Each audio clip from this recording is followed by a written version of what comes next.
Bismillahirrahmanirrahim. Assalamu alaikum. I am Muhammad Ahmed, Assistant Professor at Department of Rehabilitation Sciences, Faculty of Allied Health Sciences, University of Lahore. I am also board certified A physiotherapist. I am certified audioverbal therapist. I have done my MS from Rifa International University and BS from Fatima Memorial Medical College. Today we are going to discuss dysarthria. What is dysarthria?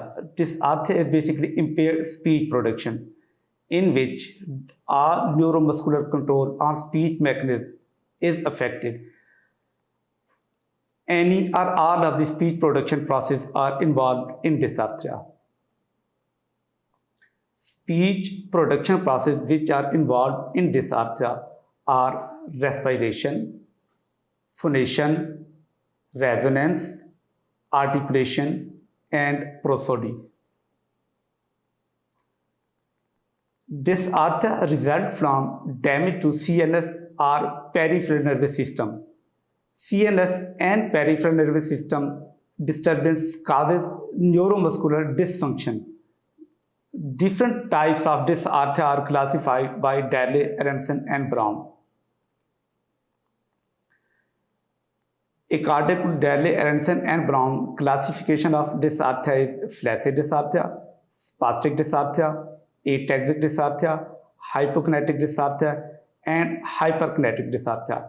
But today we are going to discuss flaccid dysarthria and ataxic dysarthria.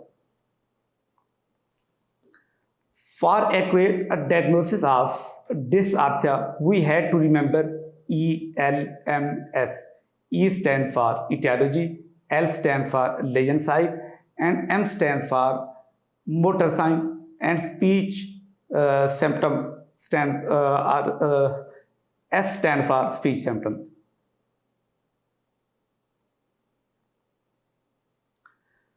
Flaccid dysarthria in fact results from damage to lower motor neuron lesion. Flaccidity paralysis happens in flaccid dysarthria, hyporeflexia. It should be noted that flaccidity and weakness are not the same thing. Flaccidity and weakness are different things. If we look at etiologies of flaccid dysarthria, physical trauma is the cause of flaccid dysarthria, in which surgery, traumatic brain injuries are main causes. Moreover, brain stem stroke, which involve cranial nerve nuclei, is also cause of flaccid dysarthria. If we look at causes of flaccid dysarthria, brainstem tumor along cranial nerve is also cause of flaccid dysarthria. Now we are going to discuss speech characteristics of flaccid dysarthria. If we look at resonance in patient of flaccid dysarthria, hyponasality is obvious, especially on vowel, because vowels are pure oralized sound.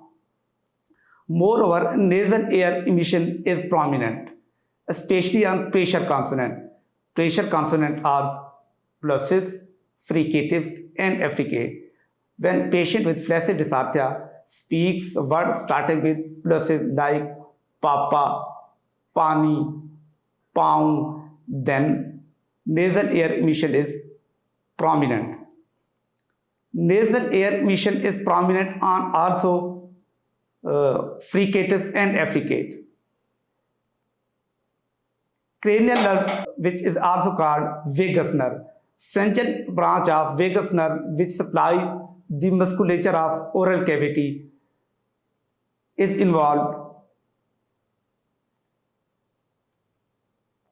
If we look at the articulation of flaccid dysarthria, consonant, especially pressure consonant, are imprecise, and speech is intelligible. Intelligibility may vary from mild to unintelligible speech. Unintelligible speech is due to the involvement of 5th cranial nerve, which is trigeminal nerve, 7th cranial nerve, and 12th cranial nerve. 5th cranial nerve, 7th cranial nerve, and 12th cranial nerve, all these nerves supplies active and passive articulator of the oral cavity. If we look at the phonation, breathiness is characteristic of flaccid dysarthria. Moreover, inhalatory stridor is also characteristic of flaccid dysarthria. Voice quality is harsh, monopitch, and monoloudness is obvious in flaccid dysarthria. Cranial nerve, which is also vagus nerve, its external superior laryngeal branch supplies vocal cord, and also recurrent laryngeal nerve also supplies larynx, which result in harshness, breathiness, and monopitch and monoloudness. If we look at respiration, patient has reduced loudness, monopitch, monoloudness, harsh voice quality, and phrases are short length. Prosody is also monopitch and monoloud. If we look at spastic dysarthria results from damage to upper motor neuron lesion. Bilateral damage to both pyramidal and extrapyramidal tract result in spastic dysarthria. If we look at symptoms of spastic dysarthria, combination of symptoms are weakness, slow movement, spasticity, and hyperreflexia. Stroke is the most common cause of spastic dysarthria, especially stroke of the brainstem. Moreover, traumatic brain injury of cortical, subcortical, brainstem is also cause of spastic dysarthria. Hemorrhage and hematomas are also cause of spastic dysarthria. Brainstem tumor is also cause of spastic dysarthria. If there is limited supply of oxygen or absence of oxygen to the brain, then it results in spastic dysarthria. This is called cerebral anoxia.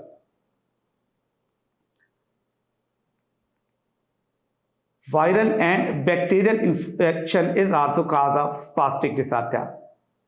If patient comes with meningitis, he or she may have spastic dysarthria. If we look at speech characteristic of spastic dysarthria, consonants are imprecise. There are articulation error, especially on fricative, plosive, and affricates. If we look at phonation in patient with spastic dysarthria, their voice quality is harsh, strained, and strangled voice quality. Pitch is also low. Hypernasality is obvious, especially on vowel, because vowels are pure oralized sound. If we look at prosody of patient with spastic dysarthria, have monopitch, monoloudness, short phrases, slow speech rate, reduced speed of articulator, weakness, and short phrases.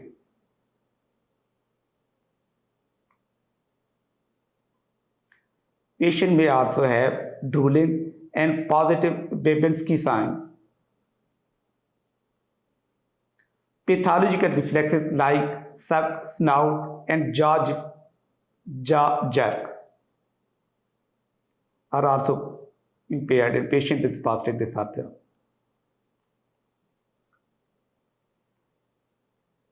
If we look at ataxic dysarthria result from damage to cerebellum. Cerebellar lesion causes ataxic dysarthria. In fact, ataxia is incoordination in timing and force of muscular contraction. Make sure that skilled voluntary movements are appropriate for intended task. cerebellar ataxia.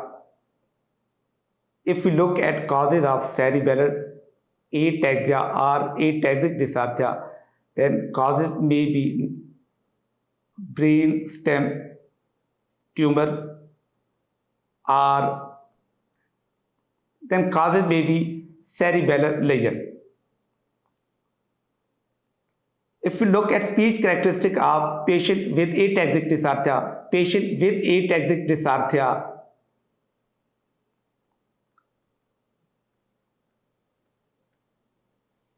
may have poorly coordinated musculature in timing and force. Patient may have drunken speech, scanny speech. If you look at the articulation of patient with ataxic dysarthria, they have imprecise consonant, slurred speech, inconsistent error. Inconsistent error in patient with ataxic dysarthria are because there is issue in execution, and execution always happens at muscular level. Vowel are also distorted. If we look at prosody, there is equal stress and excessive stress. Phonemes are prolonged interval between phonemes. Rate of speech is also slow. There is monopitch and monoloudness. If we look at causes of ataxic dysarthria or etiology of ataxic dysarthria, the main causes is brain stroke, especially stroke of the cerebellum, and moreover infection at cerebellar level and tumor at cerebellar level may cause ataxic dysarthria. Thank you.